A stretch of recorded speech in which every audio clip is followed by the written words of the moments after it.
നെടുമ്പാശ്ശേരിയിൽ യുവാവിനെ ക്രൂരമായി കാറിടിപ്പിച്ചു കൊലപ്പെടുത്തിയ കേസിൽ കുറ്റം സമ്മതിച്ച് പ്രതികളായ CISF ഉദ്യോഗസ്ഥർ.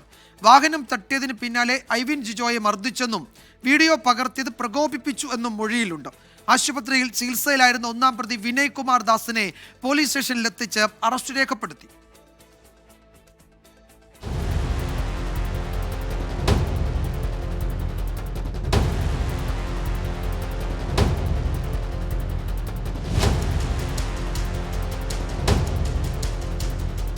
CISF ഉദ്യോഗസ്ഥർ അശ്രദ്ധമായി കാർ ഓടിച്ചതാണ് തർക്കത്തിന് തുടക്കം കുറിച്ചതെന്ന് രണ്ടാം പ്രതി മോഹൻ മൊഴി നൽകി. ഐവിന്റെ കാറിൽ തട്ടിയതോടെ വാക്കേറ്റമുണ്ടായി. പിന്നാലെ നേരിയ സംഘർഷവും. എല്ലാം ഐവിൻ മൊബൈലിൽ പകർത്തി. നാട്ടുകാർ എത്തുന്നതിന് മുൻപ് രക്ഷപ്പെടാൻ ശ്രമിക്കുന്നതിനിടയിലാണ് ഐവിനെ കാറിടിപ്പിച്ചത്. 1 കിലോമീറ്ററോളം ഐവിൻ ബോണറ്റിലുണ്ടായിരുന്നിട്ടും വാഹനം നിർത്താൻ പ്രതികൾക്ക് തോന്നിയില്ലെന്ന് പോലീസ് വ്യക്തമാക്കി. ഈ പശ്ചാത്തലത്തിലാണ് വാഹനമോടിച്ച വിനയ് കുമാറിന് പുറമെ അടുത്ത സീറ്റിലുണ്ടായിരുന്ന മോഹനെതിരെയും കൊലക്കുറ്റം ചുമത്തിയത്.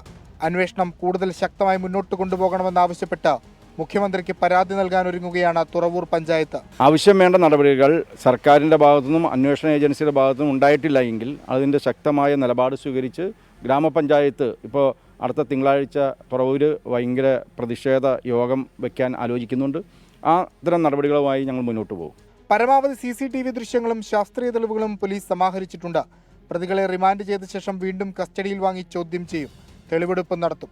പ്രതികൾക്കെതിരെ കൂടുതൽ നടപടികൾ സ്വീകരിക്കണമെന്നാവശ്യപ്പെട്ട് യൂത്ത് കോൺഗ്രസ് നെടുമ്പാശ്ശേരി CISF ഓഫീസിലേക്ക് നടത്തിയ മാർച്ച് സംഘർഷത്തിൽ കലാശിച്ചു. വിഷ്ണു സുരേഷ്, 24, കൊച്ചി.